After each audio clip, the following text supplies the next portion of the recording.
नमस्कार। आज जो छंद मैं आपको पढ़ाने जा रही हूँ वो है वंशस्थ छंद, और वो भी 12 वर्णों वाली ही छंद है, क्योंकि इससे पूर्व के वीडियो में मैंने जो छंदें आपको पढ़ाई थी वो 2 छंद थी, द्रुत विलंबित और भुजंग प्रयात।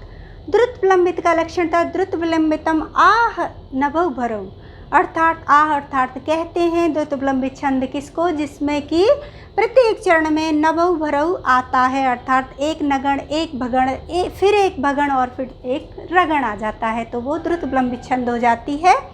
और द्रुत विलंबित छंद को द्रुत विलंबित छंद इसलिए कहा क्योंकि वो द्रुत गति से और विलंब से अर्थात धीमी गति से पढ़ी जाती है। दूसरा था भुजंग प्रयात छंद। भुजंग प्रयात छंद को भुजंग प्रयात क्यों कहते हैं? भुजंग प्रयात, भुजंग अर्थात भुजंग सर्प और प्रयात अर्थात चलना, भुजंग का जाना, सर्प की चाल जैसी होती है बिल्कुल वैसी ही ये भुजंग प्रयात छंद होती है। क्योंकि भुजंग प्रयात का जो लक्षण है वो क्या है? भुजंग प्रयात चतुर्भी यकारई, तो 4 यकारों के द्वारा सिद्ध होती है भुजंग प्रयात छंद। 4 यकार से तात्पर्य है ऐसे गण, 4 ऐसे गण आएंगे जो कि यकार अर्थात य से आरंभ होते हैं, और वो कौन से कहलाएंगे? यकार से आरंभ होने वाला गण कौन सा है? यगण। तो जब किसी छंद के किसी श्लोक के प्रत्येक चरण में 4 यगण आ जाएं, 4 यगण, तो इस तरह से देखा जाए तो क्योंकि प्रत्येक गण में 3 वर्ण होते हैं तो वो भी 12 वर्णों वाली ही छंद हो जाएगी। तो जब प्रत्येक चरण में 4 यगण आ जाते हैं तो उसे भुजंग प्रयात छंद कहते हैं। वही बिल्कुल सिद्ध करने का तरीका वही है, जैसे कि भुजंग कैसे चलता है, वो कभी कभी सीधे नहीं चलता, कभी सीधे कभी टेढ़े, ऐसे भी नहीं चलता। उसकी जो चलने की तीव्र गति हो चाहे धीमी गति हो, चलेगा वो ऐसे ही, चलता तो वो ऐसे ही है। तो इसीलिए 4 यकारों से भुजंग प्रयात छंद सिद्ध हो जाती है। जैसे कि ये सर्प चला यानी कि 1 यगण, फिर दूसरा यगण, फिर तीसरा यगण, फिर चौथा यगण, तो इस तरह से 4 यगण आएंगे प्रत्येक लाइन में। तो वो दोनों छंदें 12 वर्णों वाली थी, और ये जो छंद आज मैं पढ़ा रही हूँ वंशस्थ छंद, ये भी 12 वर्णों वाली ही छंद है। तो वंशस्थ छंद का जो लक्षण है वो क्या है? जतौ तु वंशस्थम उदीरतम जरौ। वंशस्थ छंद उसे कहते हैं जिसमें कि जतौ जरौ आ जाता है, अर्थात एक जगण एक तगण फिर एक जगण और फिर एक रगण आ जाता है, उसे हम कहते हैं वंशस्थ छंद। तो वंशस्थ छंद जैसे कि मैं हमेशा ही कहती हूँ कि आप वो लक्षण याद रखिए, वो परिभाषा याद रखिए जिससे कि लक्षण में ही आप सिद्ध कर सको कि ये कौन सी छंद है। उससे हमें बहुत ज़्यादा आसानी होती है। यूँ तो हमारे छंद शास्त्र बहुत सारे हैं और अलग अलग सब सारे ही जो हमारे विद्वान हैं उनकी सबकी अलग अलग परिभाषाएं हैं। तो या तो आपके जो सिलेबस में हो उस छंद को याद रखिए, अन्यथा आप प्रतियोगी परीक्षाओं के लिए नहीं है आवश्यक कि कहाँ से लेना है, कोई पुस्तक नहीं है आपकी, तो आप हमेशा ऐसा लक्षण याद रखिए जिसमें कि आप उसी में सिद्ध कर सकें, उससे हमें बहुत ज़्यादा आसानी रहती है। तो मैं लक्षण में ही सिद्ध करके बताऊंगी। ज तौ ज लघु, तौ गुरु, तु लघु, तो ये क्या हो गया?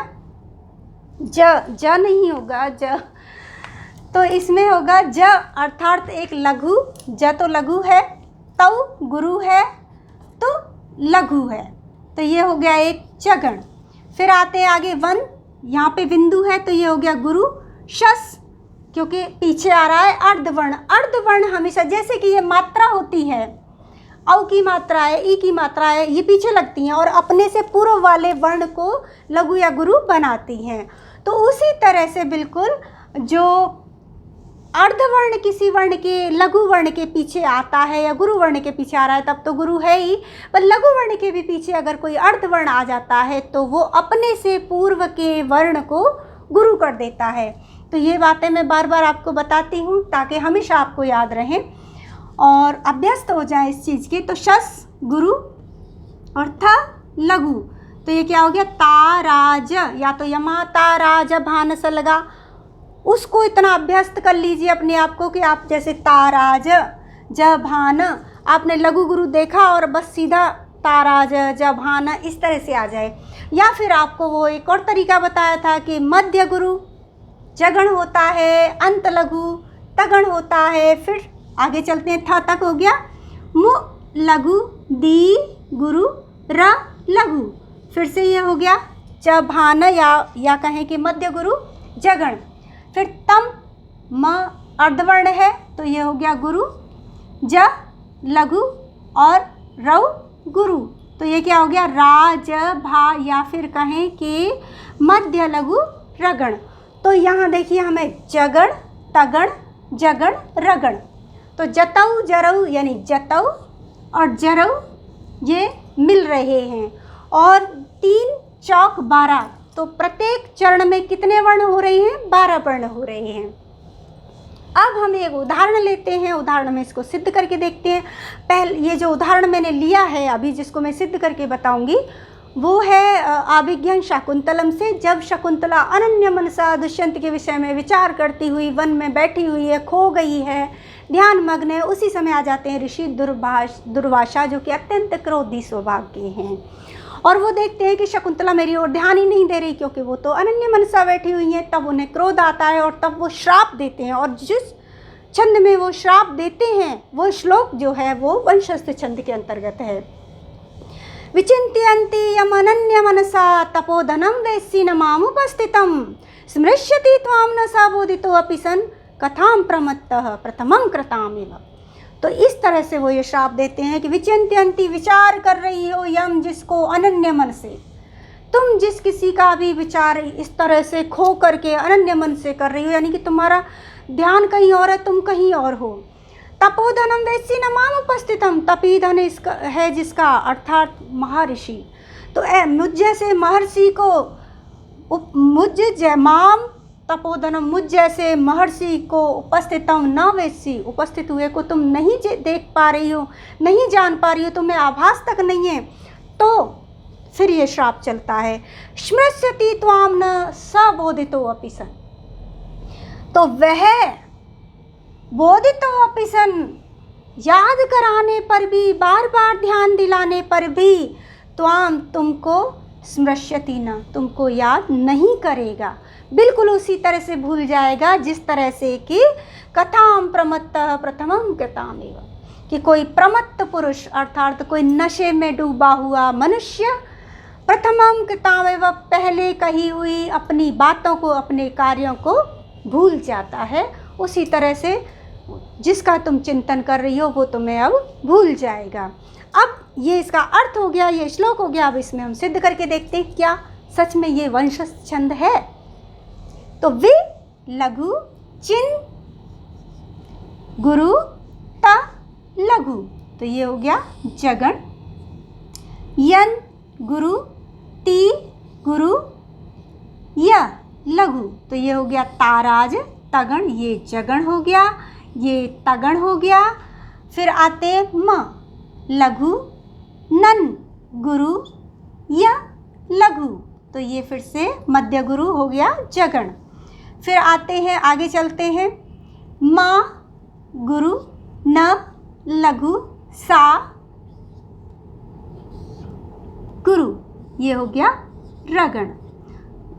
तो ये हमें मिल गया ज त ज र, तो जतौ जरौ वंशस्थम।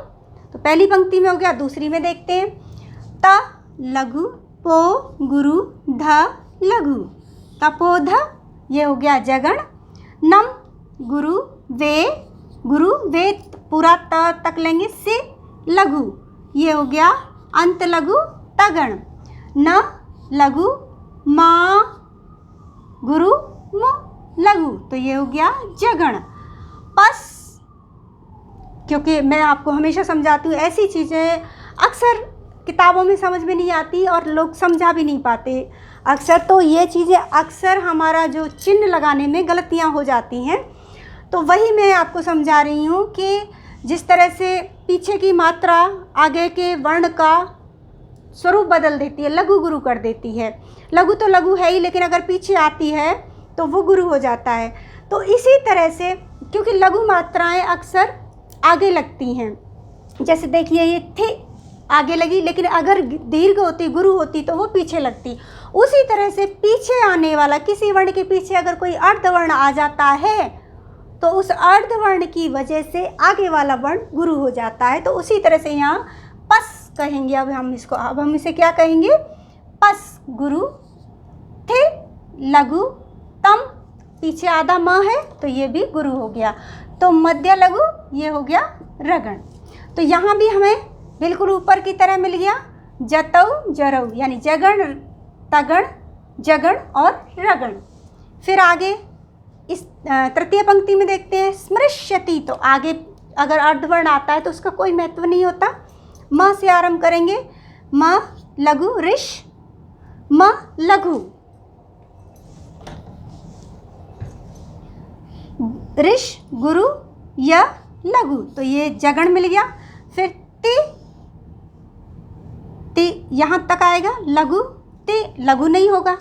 देखिए इस तरह से एकदम से पता लग जाता है, याद आ जाता है कि ति के तुरंत बाद आधा ता आ रहा है, यानी अर्धवर्ण आ रहा है, तो ये ति जो है वो गुरु माना जाएगा। त्वाम गुरु न लघु, ये यहाँ तक आएगा। तो ये क्या हो गया? ताराज या अंत गुरु तगण। ताराज इस तरह से मैं इसलिए बोलती हूँ कि ताराज यानी ता से आरंभ हुआ तो तगण हो गया। और फिर यहाँ कर रही थी जैसे ज भान, तो ज से आरंभ हुआ है तो ये जगण हो गया। फिर आगे चलते हैं स लघु बो गुरु दे लघु, तो ये फिर से जगण मिल गया। तो गुरु और पे लघु और स, और उसके बाद फिर आधा वर्ण आ रहा है न, तो ये भी गुरु हो गया। तो ये हमें रगण भी मिल गया। इस तरह से जो खंडाकार अ आता है वो भी अर्धवर्ण की तरह अपने पूर्व वर्ण को ही गुरु करता है। आगे आ जाइए, क थाम लघु थाम गुरु प्र। प्र में दो वर्ण प और र, तो आधा प है वो थाम अर्थात अपने से पूर्व को गुरु करेगा, बचा र, तो ये हो गया लघु। मत गुरु तह गुरु प्र वही लघु, तो ये हो गया ताराज, यानी दो गुरु पहले आ गए या अंत लघु कहें, कैसे भी याद रखिए, तो ये तगण हो गया।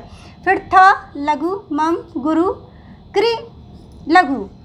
ये चीज़ अभी मैं आपको बताती हूँ कि ये ह्रस्व री है, री मात्रा होती है, री की मात्रा होती है जैसे ऋषि होता है, और री की जो दीर्घ मात्रा होती है वो इस तरह से होती है, यानी कि दो बार ऐसे होता है। तो ये लघु है, इसलिए मैंने क्री में लघु का ही चिन्ह लगाया है। तो फिर ये हमें जगण मिल गया। फिर ता गुरु में लघु और वह लघु है, लेकिन हमें चाहिए क्या? गुरु, क्योंकि राजभा यानी कि हमें रगण चाहिए। तो मैंने ये छंद के नियम में बताया था आपको कि अगर कोई छंद का लक्षण हमारा पूरा सिद्ध हो रहा है, लेकिन किसी एक दो पंक्ति में अंत में यदि हमें लघु चाहिए और गुरु है, या गुरु चाहिए और लघु है, तो हमारे पास विकल्प होता है कि हम उसे बदल सकते हैं। तो यहाँ पर मैंने लघु को गुरु किया और ये बन गया रगण। तो ये चारों चरणों में वंशस्थ छंद का लक्षण सिद्ध हो रहा है, और ये श्लोक वंशस्थ छंद में है। और ये याद भी रहेगा आपको, क्योंकि ये दुर्वासा ऋषि का श्राप है, तो वो श्राप आपको याद रहेगा कि वो वंशस्थ छंद में ही कहा गया था। दूसरा श्लोक जो है वो किरातार्जुनीयम से है। जब राजा युधिष्ठिर, तब राजा नहीं थे, वो अज्ञातवास में थे, और कुरुक्षेत्र की गतिविधियों को, वहाँ की जनता के विचार, वहाँ राज्य में क्या चल रहा है महल में, ये सब जानने के लिए एक वनेचर को अपना दूत बनाकर, वन में एक भील को अपना दूत बनाकर ब्रह्मचारी का वेश धारण करके जो सारी खबर लेके आता है, भेजते हैं, तो वो जब वो उनके पास लौट आया है, इसी बात का सारे समाचार लेके लौट आया है, इसी बात का वर्णन इस श्लोक में किया गया है। इस श्लोक को मैं पढ़ देती हूँ, और इस श्लोक की जो लक्षण सिद्ध करने हैं, कौन सी छंद है, वो आप स्वयं करके देखिएगा। ये श्लोक है, श्रिय करुणामादिपस्य पालिनीं प्रजासु वृत्तिं यमयुक्तं वेदितुं सवर्णलिंगी विदितः समाययौ युधिष्ठिरं द्वैतवने वनेचर। इसमें आप स्वयं सिद्ध कीजिए। धन्यवाद।